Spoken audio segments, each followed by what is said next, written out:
Hello, everyone. We are whyisthatso, and welcome to our podcast series, which often begins with why questions, using first principle thinking to offer you diverse perspectives on various life issues. And to truly embrace a vibrant spirit, join us for this episode. Why do victims of bullying often think of suicide instead of revenge?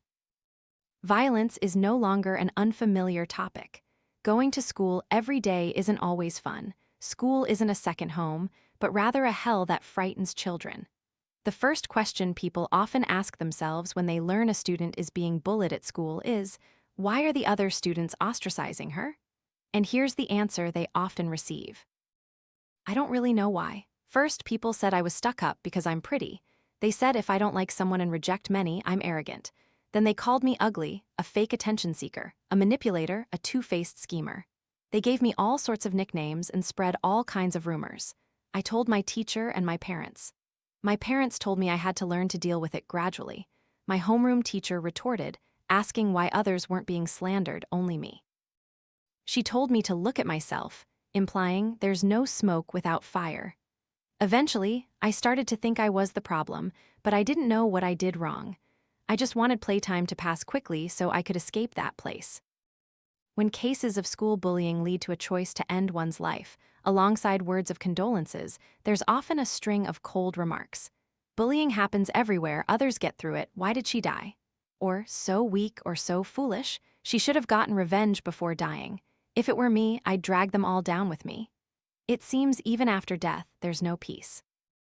In the book Psychological Stories in the Legal Chamber, jurist Lebowengok shares that bullying isn't just child's play or confined to schoolyards among kids. Bullying exists everywhere. Adults and children alike can be victims. When you find yourself in such circumstances, how would you react? In essence, there are three main types of reactions. 1. Ignoring it, not engaging. In this case, the bullied person is mentally strong, understands their self-worth, and is highly educated, so they don't bother with those beneath them. 2. Finding ways to fight back or resist. This is a common phenomenon, a human instinct. According to evolutionary psychology, our ancestors often retaliated to protect their rights from infringement. They believe that making the opponent pay will alleviate their pain. However, not everyone has the cognitive ability, strength, or resources to seek revenge. 3. Resignation, acceptance, and suicide. This behavior is based on the research into learned helplessness by Seligman.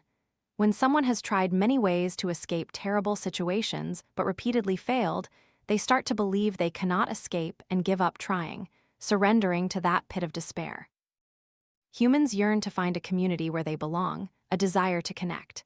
When ostracized, this bond is severed, and they feel like society despises them. They turn to adults for help, but their need to be heard and protected is met only with superficiality and indifference. At that point, victims realize they can't do anything more. In a prolonged state of helplessness, they lose control, lose faith, and become constantly anxious and desperate. In that chaotic state, suicide suddenly becomes an act they can control. Seeking death here is not like typical cases where courage or cowardice is assessed, nor is it about bravery. More accurately, the victim's need isn't to die, but to find peace to escape this terrible situation, to escape this feeling of helplessness. But you need to remember this. You can absolutely rebuild your sense of control and regain your vitality. The feeling of helplessness is not permanent. As long as victims are helped to regain control, they will break free from their disordered thoughts and take charge of their lives. Please be discerning. Speak up. Don't blame them for not fighting back, and don't call them weak.